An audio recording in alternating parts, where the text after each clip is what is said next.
All right. Good morning, everybody. Welcome to day 3 of Freelance Business Week. It's Alicia here again, and it is my pleasure to introduce Madison Cleo of Mad Cleo. You've heard about her all week because I've been telling you that she's a rock star. She has a reputation already built with Freelance Business Week, so we are so looking forward to her presentation. And with that said, we'll get started. I'll hand it over to you, Matt. Right on. Thank you so much, Alicia. I appreciate that introduction. I'm so excited to get to talk to y'all today about social media. One of the things that I get asked a lot, and one of the things that I end up talking about a lot, is how to make or how to help someone not hate social media so much. I don't know about y'all, but for me, I definitely have a love-hate relationship with Instagram. It is such a like bleh, kind of a relationship. And so today I'm going to talk a little bit about how to take the out of Instagram. So hopefully you'll be able to take a few things away today that help you, fight the overwhelm, take care of your mental health a little bit on social media, and also just, be a little more effective on social media. And when I talk about social media throughout this presentation, it's worth mentioning that most of these tips that I'm going to give you work for not just Instagram, but Facebook and Pinterest as well. Each each of those platforms is different, right? Each one has their own kind of a thing. So I'm mostly going to be talking about Instagram just because it's the one that we all use the most. But I'll also be talking a little bit about Facebook and Pinterest. You might hear me mention TikTok a little bit. So let's get started. Today we're talking about the keys to save time on social media, and there are a bazillion, so that's why that doesn't have a number in front of it. Hey, it's your girl, Mad Cleo. I help small businesses and freelancers get it together when it comes to social media, email marketing, and digital marketing strategies. So I serve clients all over the country, lots of fabulous clients.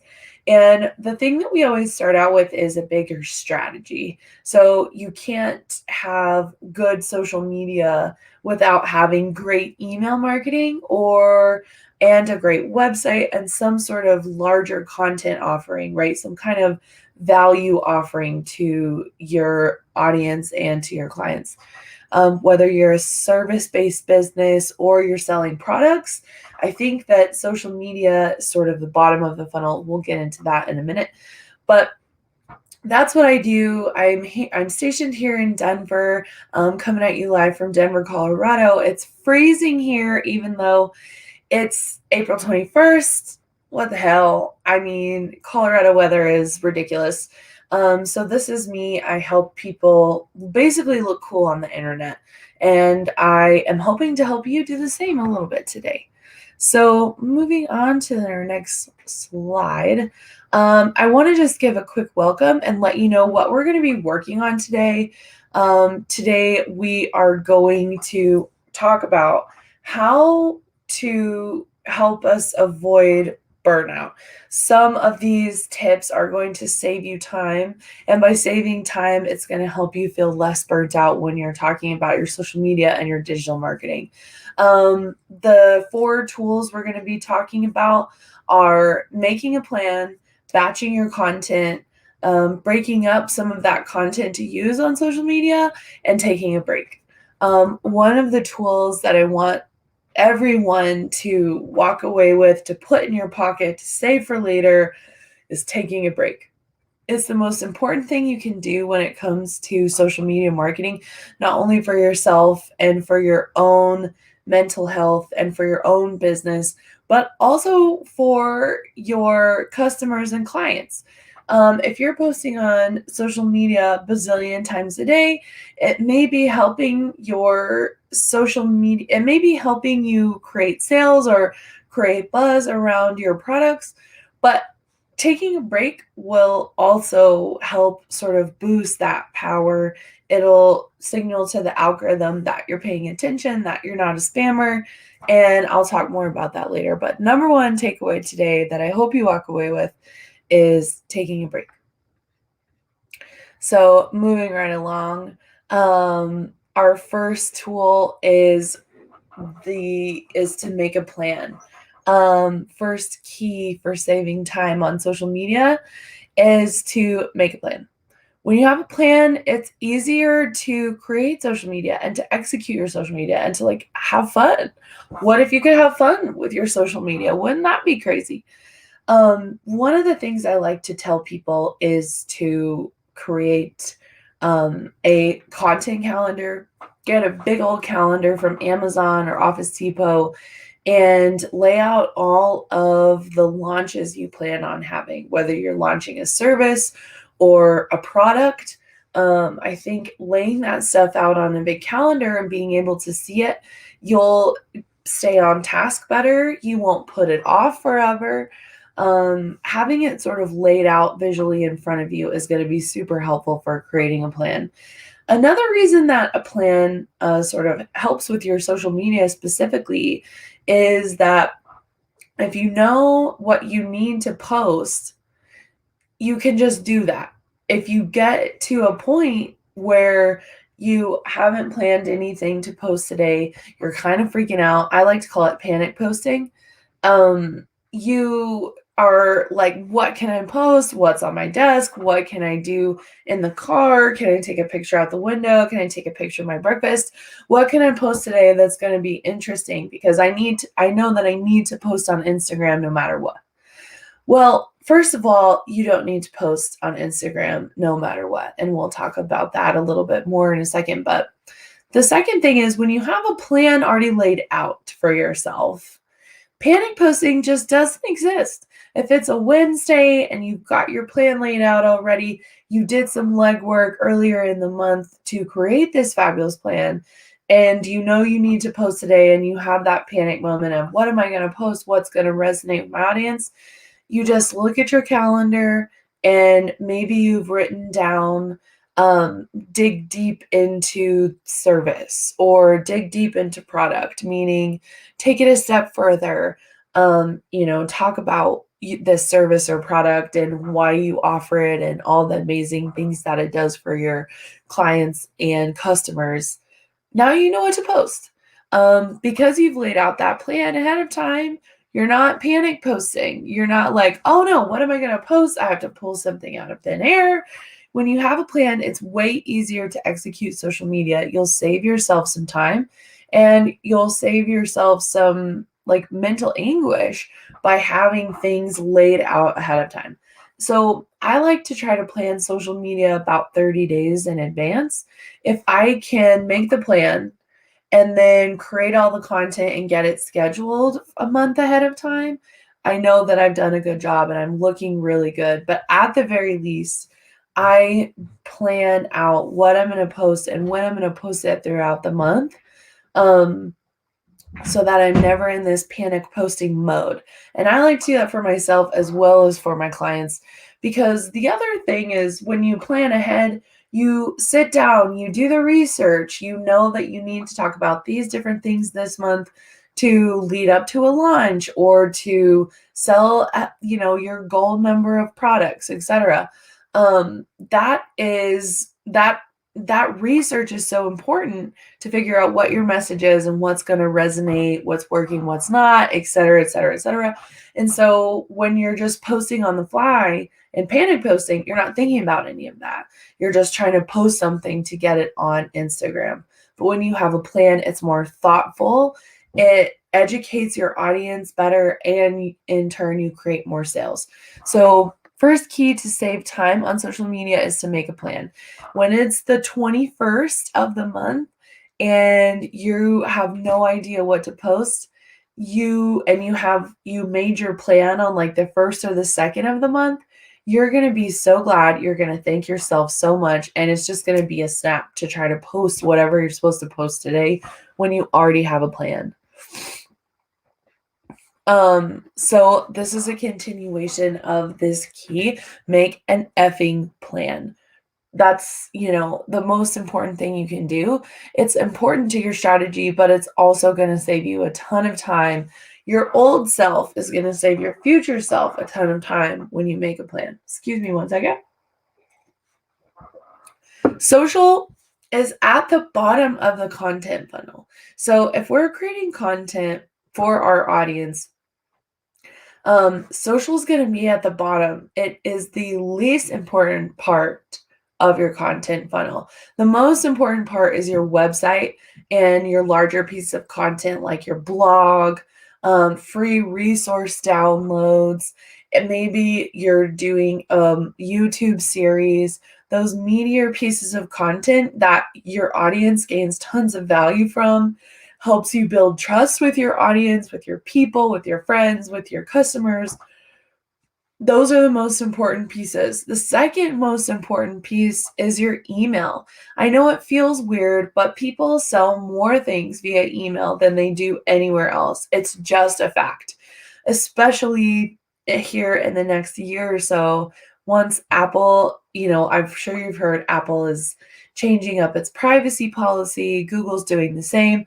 And so advertising is not going to be quite as crazy and big brothery as it is now.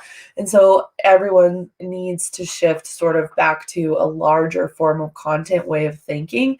So this actually makes more sense starting now and moving into the future. And then social media is the bottom. Use social media as a customer service tool to check in with your friends, to tell them about your new stuff, to get them to click to your website to buy something. People can't buy straight from an Instagram post. Sure, they can click the dot and it'll bring up your product and then they can buy through that way, but that product is still hosted on your website. It's not hosted on Instagram. So think about your main content, your bigger content chunks first. What is your social media pointing to? Do you take your time? Maybe you don't want to blog because it's a lot. Hey, I get it. You don't have to blog. That's not what I'm saying. But maybe you have a killer newsletter you write every month that you put a lot of time into. It's really funny, or it's really informative, or it's got some great images in it that you take a lot of time to create. Is your social media pointing your friends back there, like back to your newsletter sign up? Where is your social media, your Instagram, your Facebook pointing people to? What is it getting people to do? And then when you know what you've got, it's easy. So creating a content roadmap, doing the research, like I was saying, will give you a loose plan to follow and keep you from panic posting. That content, that roadmap, that plan should also include your larger content. Are you releasing one email per month? Are you releasing 2 blogs per month? What's your posting schedule? What are you doing? When you add those things into your social media plan, it will also help you sort of, talk to your audience in the most engaged and put together way. Some of us aren't put together, and some of us like to fly by the seat of our pants. I totally get that. I think it's really fun. However, I would invite you to plan even just a little bit. Maybe 1 post per week is when you're planning, to make sure that you're touching all the things you need to touch. Like, for instance, I'm really terrible at selling. So I make sure that I post at least 1 time a week that's like, hey, here's something that you can buy from me, that I'm offering that you can buy from me. Even if it's just that 1 sales post a week, you need to make sure that you're hitting it. Otherwise, how are people going to know what you offer? And how are people going to buy from you? So make an effing plan. Make your content and offers your priority. As I was mentioning in the content funnel, you need to have some sort of offer, some sort of content offer. How are you building trust with your audience? Do you have, guest blog posts? How do they get to know more about you? Is it on your website? Is it your amazing blog? Is it your kick-ass email that you send once a month or once a week? where are your people getting to know you? This is a visual representation of the content funnel. So your value packed content offer or a blog put, like, this is a free download, free resource that you've worked really hard to create. Here's a blog post, here's a kick-ass email, and then social media is at the bottom. Social media is like your hype builder. It's what you use to build hype for all of this other stuff that you've worked really hard to create. Another key for saving time on your social media when it comes to your content is batching. I am sure that I'm not the first person who's told you about batching, and I hope that I'm not the last. It is my favorite thing to do. Basically, what batching your content means is you sort of group everything together. So let's say you've created your content roadmap. Mondays, you do Monday motivation, Tuesday, Taco Tuesday, Wednesday wisdom, Thursdays are your off day, and then Friday is like introduction Fridays. Batch that stuff together. So do all of your motivation Mondays at the same time when you're creating that content. Batching allows your brain to focus on one topic at a time, and it allows you to think about this thing for a sustained period of time so that you're not sort of like pinballing around with ideas, so that your ideas are more focused. You can get through those 4 or 5 posts much faster because your brain is focused on one thing at a time. And it allows you to make sure that your content is consistent. So basically how this works is you group your concepts. So count up every Motivation Monday post you have for the whole month. Let's say there's 4. And then you focus on creating just those posts. So create 4 Monday motivation images, write 4 Monday motivation captions, and then schedule those using your social scheduler. And then once you've got all of those done and scheduled, then move on to the next topic, which would be like your Taco Tuesdays. Maybe there's 4 of those. By focusing on these thoughts all at the same, like one concept at the same time, your brain stays focused, you create better content, and it'll go much faster. Instead of thinking, okay, I have to do one post and then get in the right mindset to do a completely different thing, and then finish that, get in the mindset to do a completely different thing again. When you batch them up, you're staying focused. How many times can I say focus? Lord have mercy. You get things done faster. Your content's better because you're sort of in this groove, and your overall monthly planning goes much faster. So definitely a very important key to saving time is batching your content. It also gives you more time to do the fun stuff. You have more time for party time. So you get to, when you batch all of your content and get it all scheduled out, it takes me about 2 hours to do a whole month of content. That's not that long. Then you have more time to get into the stories. If all of your content is already scheduled every single day of the week, all you have to do is jump into your stories 3 times a day. Let's say you see this wild bird eating a snake on the side of the road and you get a great video of it. Because you have already laid the foundation of your content, you've made your plan, you know what you need to post, you've batched your content, you've gotten it scheduled. Now, when you see that bird eating a snake and you get the great video, you can just post it. You don't have to save it for later. You don't have to agonize over turning it into a story that your audience will resonate with or whatever, because you've already done all that. You've already laid this fantastic foundation. So now you get to do the fun stuff. Now you get to post fun things. It also decreases the amount of time that you spend on your phone. If one of your goals for 2021 is to get off the phone, spend more time with the fam, whatever, batching your content and scheduling it all will help you do that. Because once your content is batched and scheduled and you're good to go, You're not constantly panic posting on your phone. You can spend 15 minutes in the morning, like checking in with your friends, commenting on other posts, doing that engagement piece, and that's it. That's all you have to do. Then your Instagram time is significantly decreased. You create a better relationship with social media at least. I don't know what else you do on your phone, but your relationship with social media will be better and you will have more time to focus on other parts of your business like, creating your product or interacting with customers, whatever you like to do. So I highly recommend batching. It feels like a lot of work at the time, but it's not, I promise. It gives you more time to party. Hello, party time. So, let's take a quick sip of our morning beverage. The next key to save time on your social media is to break your email apart. Those big pieces of content that I was talking about that are so important, like your blog or your kick-ass newsletter or, your vlog on YouTube or whatever your larger content is, maybe it's your email.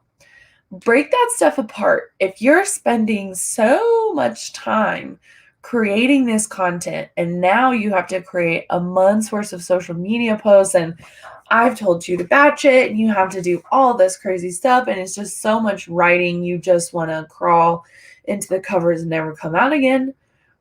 I am here to say that you don't have to create new content for your social media. Well, kind of. You don't have to create new copy for your social media. What you can do, since you're already spending the time writing these blog posts and emails, and it takes a long time and you take a long time to edit and perfect them, don't just post those and forget it. Like, that's the worst thing you can do. You've spent so much time creating these things. Pump them up. Repurpose them. Take bits and pieces out of that email that you wrote and put it on Instagram or Pinterest or Facebook. Link back to that blog post every week for the whole month if you only do one blog post per month. Like, you spent so much time on it, so use it. Take headlines out and post them to social media. Maybe there's a concept in that blog that was a little bit of a minute concept and you didn't get to really flesh it out in the blog post because it would have been way too long, or you sort of glossed over a topic in your email because you didn't want to make it too long. Take that topic and create a reel about it. Just talk about it in a reel. Do an IGTV live explaining that topic way more. Create a great image to go with it using Canva, my favorite, and then talk about it in the comment section. Not the comment section, the caption section. Use what you've already written on social media so that you're not like having to create all this content. That will save you a ton of time. My one suggestion is that you don't go word for word from your email to your social media unless it's like a headline or something. And then just use those same sentences, but reword them just a little bit so your people, your friends, your audience aren't rereading the same thing over and over and over and over again, right? You want them to know that they're getting something different in each place that they interact with you, but it doesn't have to be, you don't have to reinvent the wheel every single time. That's a lot. That's what people pay me to do. That's also what you hire other people to do if social media and marketing isn't your jam. Like, if you're out there hustling, which I'm sure a bunch of you are, don't waste your time on creating all that content. You don't have to. It's totally fine. Repurpose what you're creating. So that's another key to save time on social media. Break your long form content apart. And all these women on this slide are so fantastic. I had to add them in here. So this is sort of another explanation of that. Spend most of your time writing too much. Then use that copy everywhere that you possibly can. if you write a blog post and it's accidentally 3 pages long because you were just like riffing on some stuff, that's a ton of content that will go a long way on your social media. It'll go a long way on your blog, on your YouTube. Maybe you can break that 3-page initial sort of draft up into 3 different videos, or it covers 4 different Instagram lives. Like, do the work once and then assimilate it everywhere else on the internet. And then last but not least, I don't think that I need to reiterate this to y'all because you're all a bunch of smart people, but just make sure that you're offering lots of value always. We don't want to offer a bunch of flimsy, flamsy content that our audience gets nothing from. That's what we as consumers can encounter on the internet every day, all day long. Like, here's my 3 tips to change your life in 30 seconds. And one's like breathe air. And 2 is like lotion makes your skin feel great. And 3 is like drink water. It's like, yeah, I know we already know that.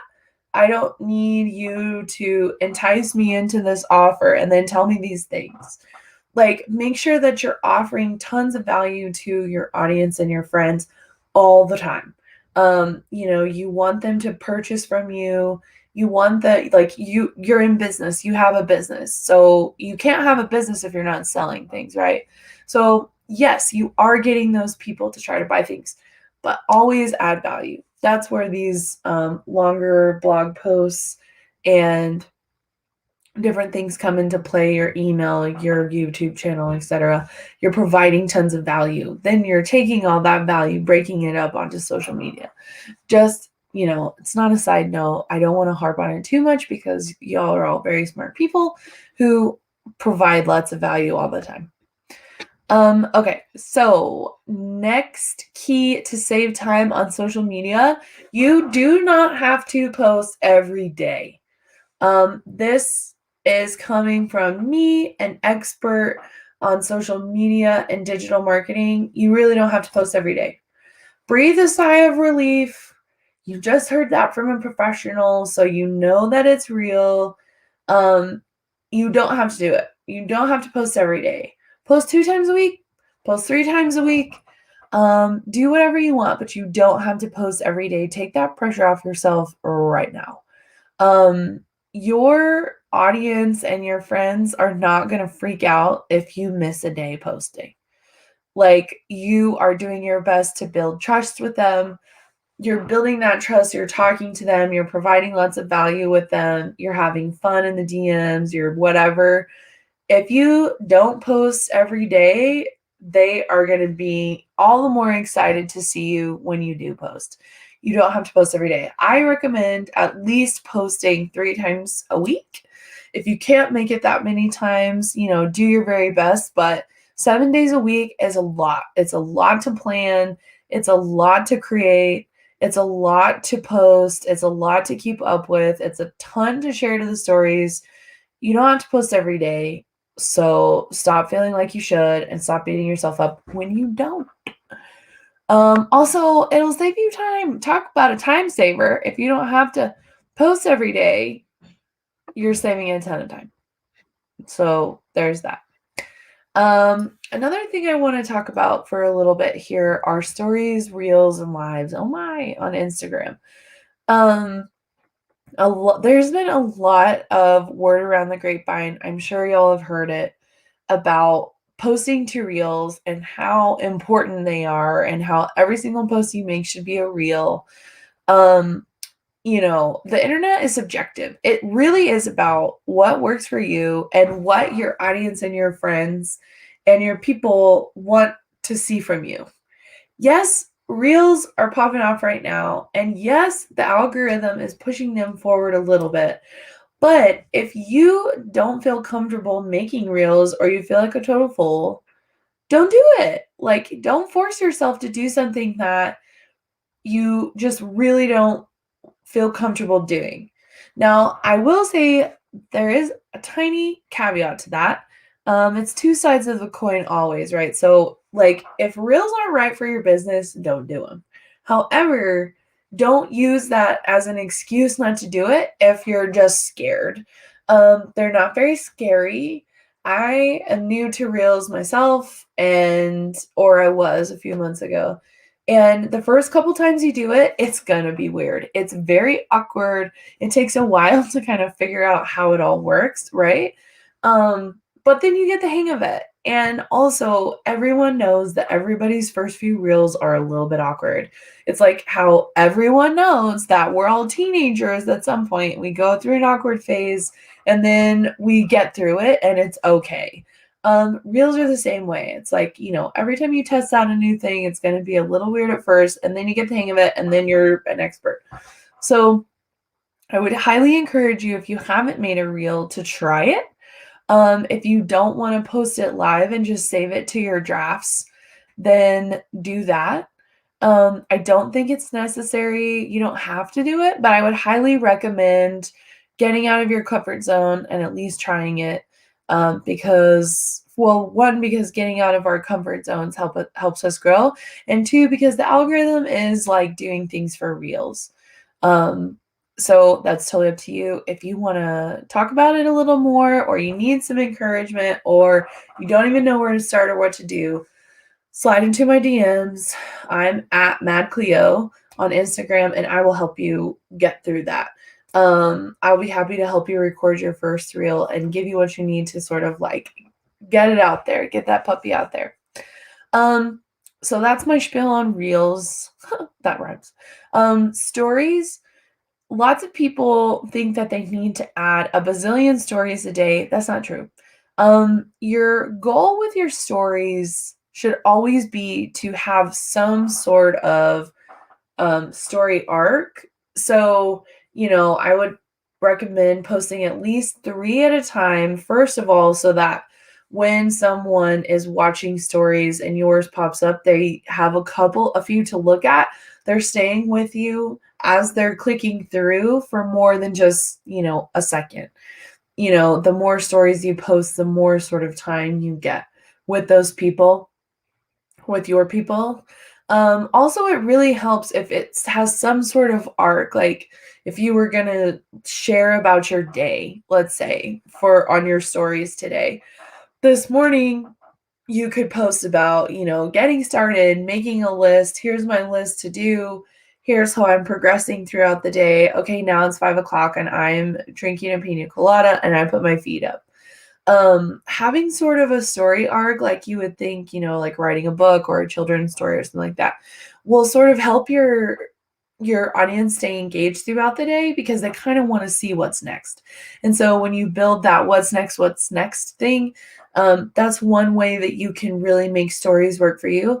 Another way is just to share more than one story on a particular topic. So let's say you're sharing a really great like social justice post. I know that Ben & Jerry's was talking about ending incarceration for people who have been incarcerated due to marijuana laws or whatever in the past. So that was like a 4 or 5 slide post.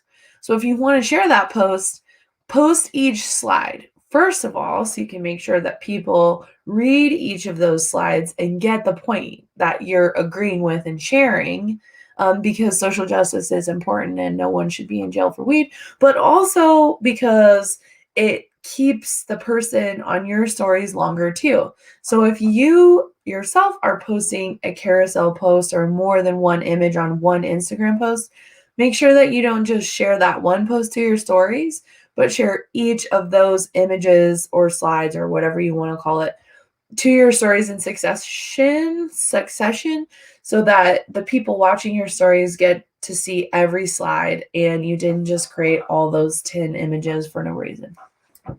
So that can also help in this, make your stories more effective. If you don't have the swipe up feature, always say link in bio. If you do have the swipe up feature, don't forget to use it.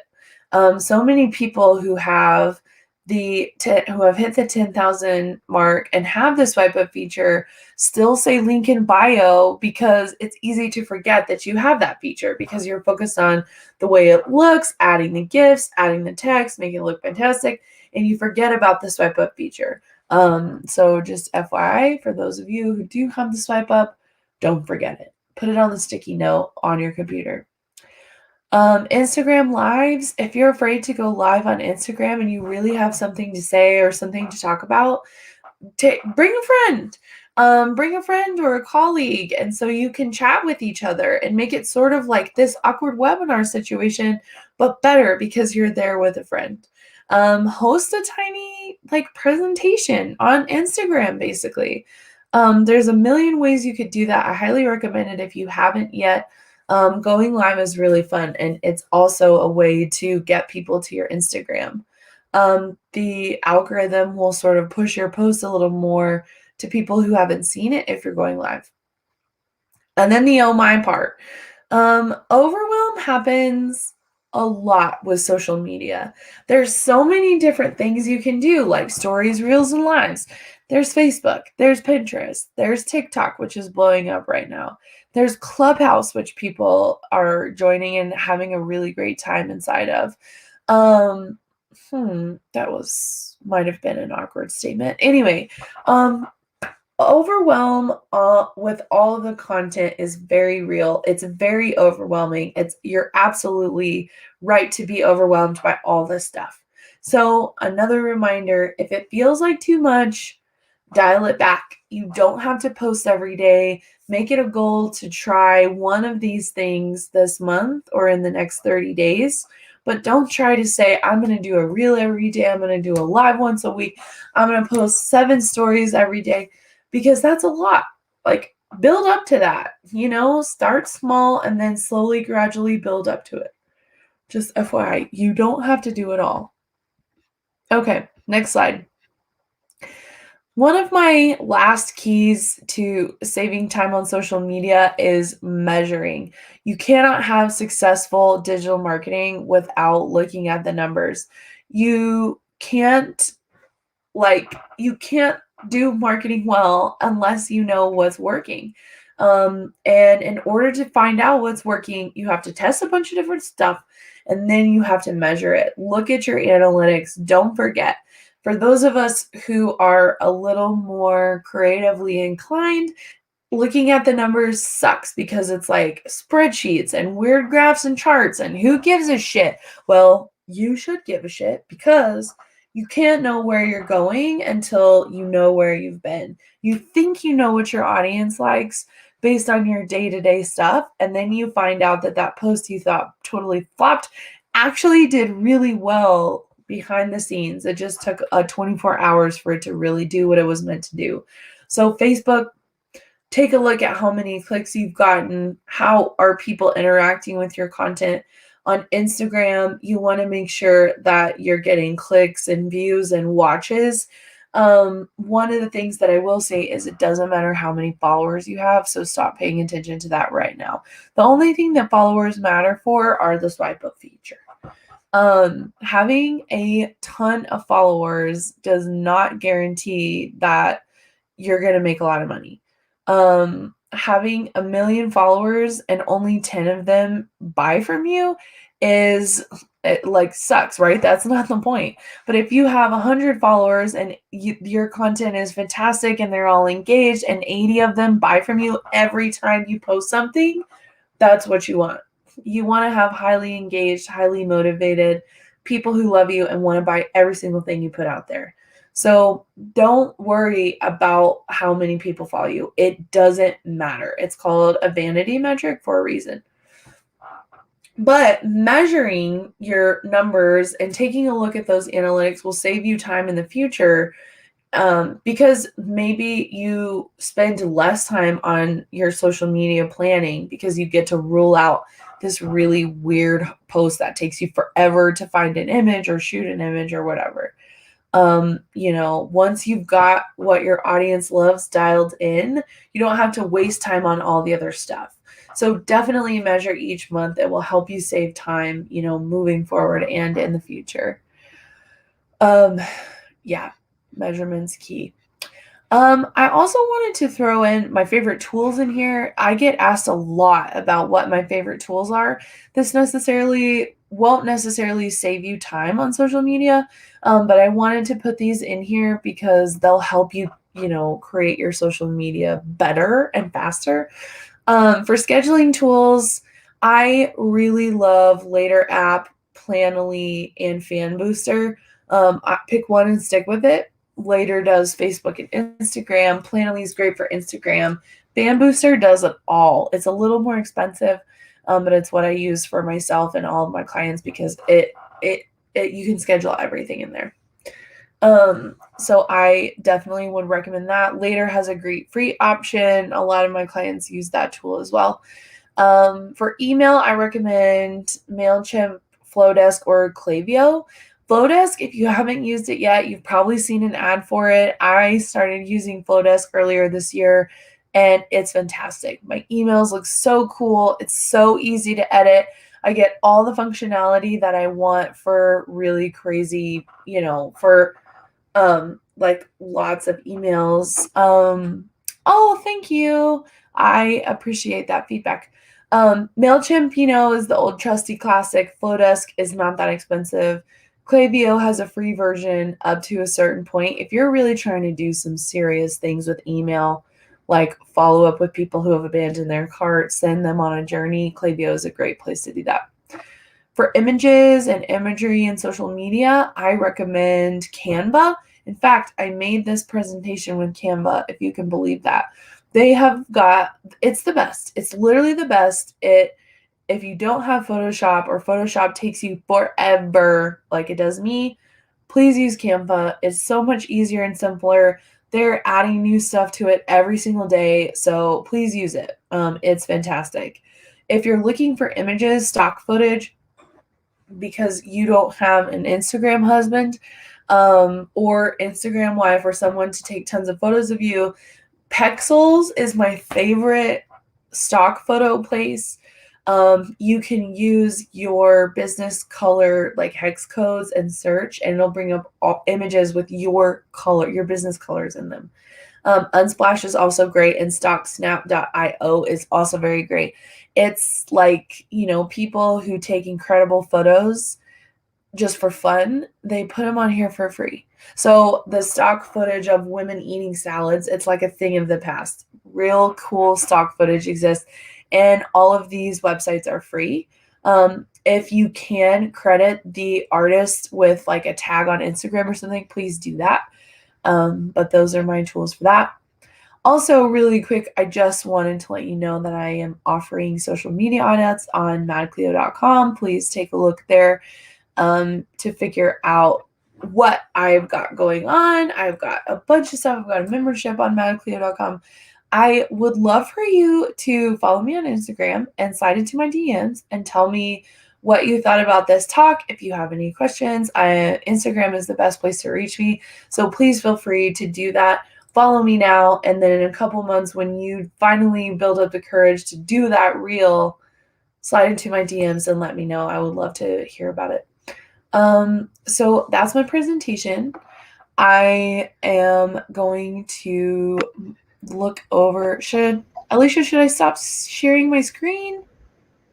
Sure, you can. Okay. You can. Thank you so much for that presentation. So we do have some questions that rolled in. I'll pop them up on the screen. The first question is, if you make a content plan for 30 days, but you need to pivot, what's the best way to adjust? Oh man, that's an excellent question. I don't think I've ever been asked that question before. If you need to pivot, do it. I think if you have a content plan for 30 days and you want to go on a completely different tangent, again, I would recommend doing a little bit of planning for the pivot so that you make sure that you're letting your audience know everything that they need to know. And you can always save that content for later. Put it in your Google Drive or in a Google Doc or something like that, Asana or Trello, and save those posts for later. You can always come back to them or use them again. Perfect.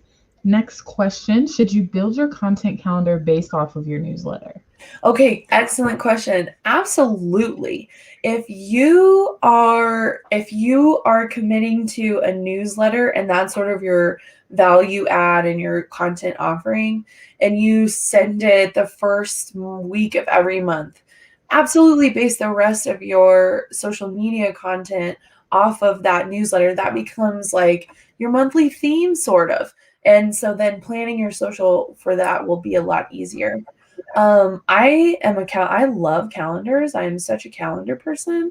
So I would recommend planning maybe like 2 or 3 newsletters at a time. Try to do like quarterly planning so that you can sort of have an idea of what's coming up. Let's say, if you have a landscaping business and tulips are blooming in April, and so you're going to write your newsletter about April, and it's January right now and you're planning all this out, that gives you time to sort of source different images, look in different places. Yeah, absolutely plan your content around your newsletter and then plan a couple newsletters at a time to make sure that you're not panic posting. Perfect. Okay. Next question. What social scheduler or content manager do you like to use? Does scheduling affect your reach and engagement? I think you kind of, that one slide touched on that, but what about the second part? Oh yeah, for sure. So just to reiterate, I personally use Fan Booster because I can do a lot with it. But Later app is my second favorite go-to. A lot of people use Hootsuite. I personally don't like Hootsuite because I think it's ugly. But that's, my personal preference. Does scheduling affect your reach and engagement? It can a little bit. The algorithm definitely, um, you know, boost posts a little more if you post them organically, but it's like this much. I mean, it's not such a night and day difference that you need to post every single post organically. Please schedule it. Just make sure that you show up in the stories. You do want to show up organically a little bit so that your people know that you're a real person, and that you care about them. So if you are scheduling, I would encourage you to hop into the stories or post organically from your phone maybe once a week. But it doesn't affect you so much so that you shouldn't schedule your posts. Gotcha. Perfect. Should all posts have a call to action? Yes. Yes and no. Yes, most of your posts should have a call to action.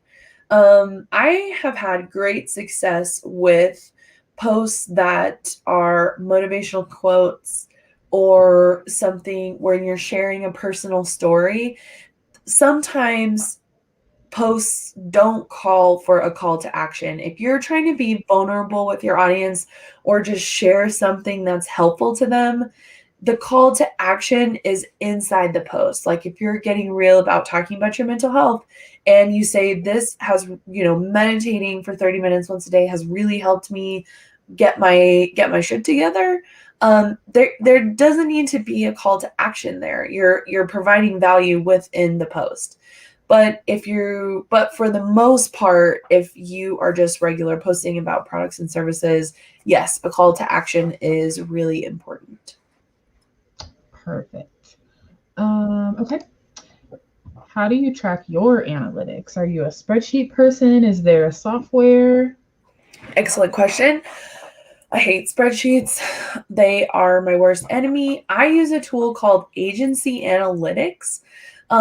You basically can create reports on what you want to see. And I can't remember how much it costs. There's a little bit of cost associated with it there, but it's great because I have to make, a billion of them every month. I also like to excuse me, I'm sorry, I'm having some nasal issues and I'm just like hee haw, hee haw. I really also like to just look at native analytics. If you go onto Facebook and look at your analytics on Facebook or just look at analytics for Instagram on your phone, you can start a Google Doc, make some notes on what's working. You'll be able to see really quickly what types of content are working and what types aren't. So even if you're sort of doing like an analytics journal where you catch up once a month, maybe in a Google Drive doc, or you send yourself an email. It's like, okay, pictures of my face really worked. People were really excited about the social media audit that I'm offering. They don't care about the membership. You can just sort of make yourself some notes that you can revisit when you're starting to plan your next month or plan your next launch. You can kind of revisit those. You don't have to do a spreadsheet. Perfect. And then the next question, I'll get over here in a second. What are your recommendations on personal versus business type quotes or posts? Oh man, I get asked this question a lot, and it's been like 5 years and I still have not formulated the perfect answer. I think that it's incredibly important to show a personal side on your business profile because people connect more with people than they do with stuff.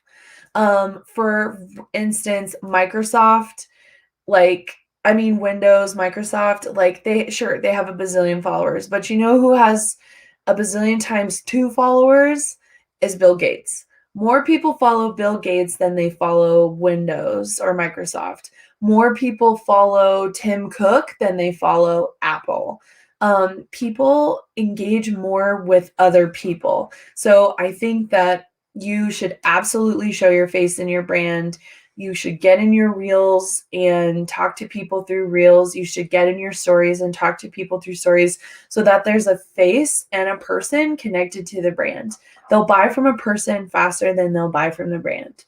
The one thing I will say though is if you share a lot of personal stuff or you want to share bazillions of photos with your kids for your mother-in-law in Ohio who, doesn't get to see them every day, it's totally fine to start a personal Instagram for like all of that stuff, but don't forget to put that stuff in your business Instagram as well.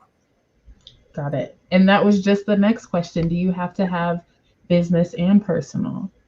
It's a good question. I think it's up to you.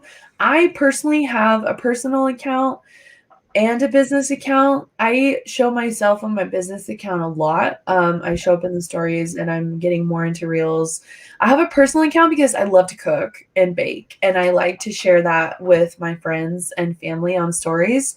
So I don't want to necessarily put pasta primavera for a whole hour on my business Instagram. So I have a personal Instagram to kind of do the fun, weirder stuff. And then I have my business Instagram for business stuff. Awesome. And how did I not know that you were a baker and I haven't requested cupcakes or brownies yet? It's a hobby that I try to make time for. Don't always. It's hard to take your own advice and step away from the computer, Yes. Here's just a comment. I'm a font nerd and I love the fonts on your website. I'm always judging people by their font choices. So kudos to you there. Oh, thank you so much. I'm a font nerd too. And then we posted this one already, but this was an awesome presentation. I love the realness. Best session thus far. Oh, thanks. And then we did have one other thing pop up. Let me get it over here.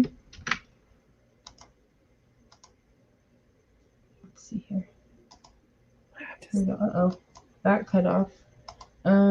This might be an unimportant thing, but for a business account, should profile image be the image of the business owner logo, or is this just a preference? Excellent question. That's just a preference. Mine is, I think, my photo, because I really like it and I think it's funny. And Mad Cleo is me mostly. I'm here doing the work and doing the teaching, and so my brand is really is my face, kind of, if that makes sense. I had my logo as my little circle on Instagram for a while, and it just felt a little impersonal for my particular business, and so I changed it to my face. I think it's totally up to you and what your brand is and what you're trying to accomplish with your brand. So definitely make your own judgments there. But I don't think it needs to be your logo if you don't want it to be. Got it. Thank you. There's a comment that came over. Okay, it looks like we got through like questions and comments. Is there anything else that you want to share with us? Do you have any special offers, any promos going on now? You talked a little bit about the membership at madcleo.com. Anything else that you want us to know? I don't think so. Please follow me on Instagram so we can stay in touch and be friends. I thank you so much, Alicia and Freelance Business Week, for asking me to come back. I really think this organization is great, and it's been a blast kind of talking with you guys. And the one, I'm really excited to connect with y'all on Instagram even more this time because I can't see you. So, hopefully we get to speak to a room full of people really soon. I'm glad that we could do it digitally this year, but I can't wait to see y'all in the DMs. And thank you so much for having me. All right. Well, thank you everybody for being here. Hopefully you got to catch the session. If not, it's not too late to get your ticket where you have access to all the recordings. And I hope everybody has a wonderful week. Thanks, Madison. Thank you. Bye.